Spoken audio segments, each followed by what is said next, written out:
Hey guys, welcome to the third lesson in our series of going from a button on a website to a landing page to a campaign to a trigger, setting up this whole automated campaign. This is the final step in the process. I hope you have been enjoying the video so far. Really easy stuff to do as long as you do it step by step and follow along with what I've been teaching you. So you're going to log into your dashboard. You're going down on the left-hand side to the link that says triggers. Once in triggers, you're going to have a list here of some pre-built triggers that we've set up for you.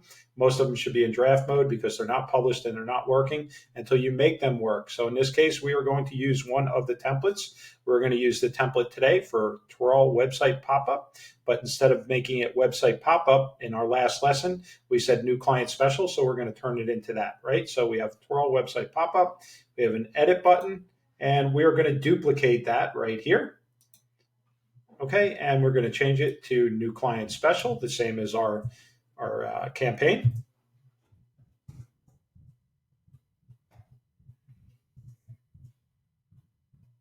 The idea is to take them from the button on the website for the new client special for the button on the website into our landing page and then into a campaign. And the way to do that is by triggering the campaign here, and that's why we are building this trigger. So now we're going to pick our location just like we've done in all the lessons. In this case, we've been working on JC Styles for this lesson. So then we're going to come in here and we're going to hit copy, right? So we know what it is now. And now we have that new one in here. We just have to go up to it and let's find it in here. I know we just built there. It is new client special. Okay, so this is what we did is we copied that, the one down here, and turned it into a new one just to use it as a template. So now we're going to click on it and we are going to edit it. So we go into the actual trigger. A trigger is an action that creates a reaction. Just remember that. So it's if this, then that. So what happens is if somebody submits that form in our landing page, it's then going to trigger a bunch of events. One of them is going to be that automated campaign we built in the last lesson, and we'll get there. So the first thing we have to do is what triggers the event, if this, right? And on this side is then that. So in this case, we are going to go in here, okay? And you have some choices. If they're Facebook events, you'll hit Facebook, but most of the time you're just going to leave Salon Marketer. It's going to ask you to choose a trigger, okay? In this case, we're going to find form submitted. Okay. Now we're going to have to add some filters. So we have the first part, it's a form. Now we have to pick which form. So we're going to add a filter. Okay, select the filter. Form is. What is the form? Well, it's the one that we know is in the landing page that we built in our earlier lesson. And we are going to find that, right? So in this case, that form was JC Styles pop-up form. Okay, we remember that. We could have renamed it, but this is the one we used in our earlier lesson. So we'll just use that form for now. Doesn't really matter. We're just gathering data from that form. Okay, now we have the if this, then we have to perform actions that happen if this event takes place. So now we are on the right side. Okay, so the first thing we're going to want to do is add them to a campaign. So we're going to use the campaign that we just created, right? So again, we have a bunch of actions in here. We can choose different ones. In this case, it's add to campaign. And we're going to pick the campaign that we just created, which was the new client special. Boom. So now when this happens, it's automatically going to add them to that campaign of texts and emails and launch it to this client. Okay. So remember, you need an event to happen to trigger other events. And this is where we build that out. Now it's going to say, what action should we perform, right? We're going to add a contact tag. What a tag is, and we went through this in other lessons, is the same as when we were kids and we used to put goofy things on our back, like kick me, right? We're identifying who that person is, okay? So we're tagging them. So the tag we're going to put in this case is we want to identify it with that campaign we're running. So this way we can track where our money is coming from or our advertising leads. And remember, when you're creating one, you got to come down here and you got to click the plus button, and that adds that tag. Okay, so now we have that tag in there. The next step we're going to do is what action to perform. This is execute a webhook. We're going to delete this for right now. This is for premium accounts, and this is something we do. What this is doing is driving the data into an outside program, such as a Google Sheet or something like that. In this case, we're not going to use that. If you have a premium account, we will set that up for you. You'll have to set up a Zoom appointment, and we'll do that together. Okay, so we'll get rid of that. Next action is, what do we want to do? Well, we want to remind ourselves that a lead just came in. So we're going to send ourselves an email, in this case, marketing@SalonOps, and you're going to put your salon address in here. Okay, in this case, I have to just find this client's address quickly.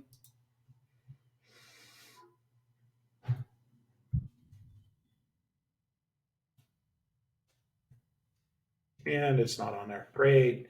All right, so let me check their website.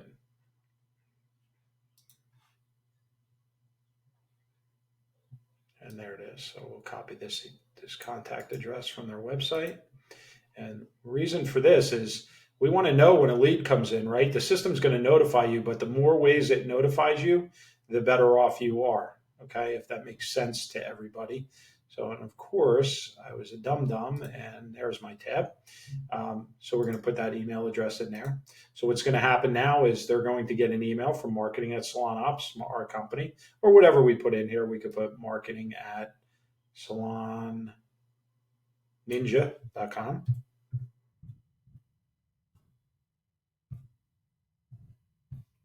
You can put the from, it really doesn't matter because the system's sending it out. This is just an identifier of who it's coming from, okay?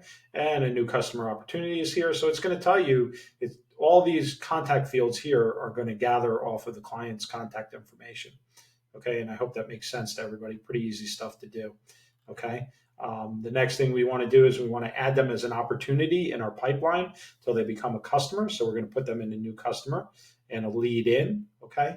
Where are they coming from? We don't want to say pop up, right? So we're going to call it new client campaign.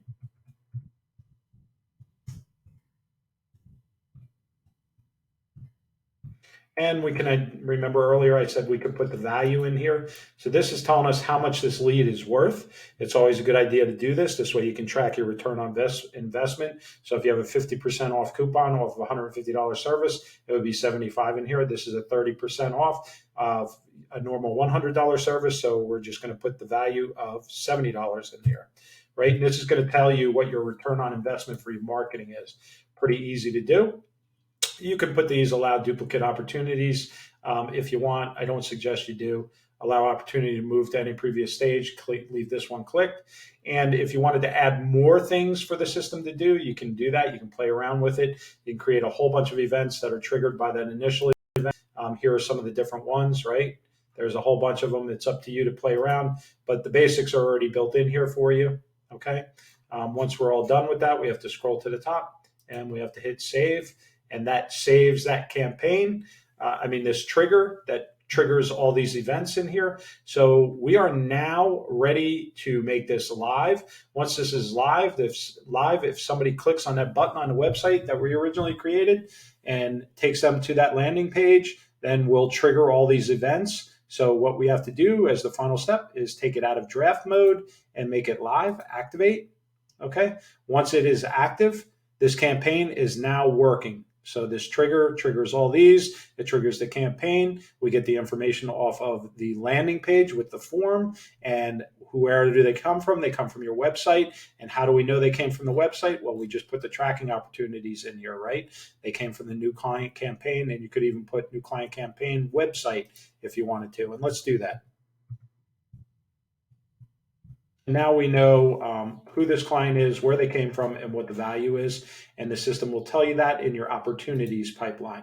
Okay, so that's the end of our lesson for today. That is how, in these 3 steps that I've explained previous to this, to set up a marketing campaign. And you can use these for many things. It doesn't have to be a button in your website. It could be a social media link. It could be a different a paid link somewhere like Facebook or something like that. Basically, the campaign is going to be very similar. It's just taking that link that we originally developed from that landing page and pasting it into whatever where that ad is coming from, if that makes sense to you guys. So if not, just get in touch with us and we'll explain deeper, but that's the lesson. Have a great day, everybody. Thank you.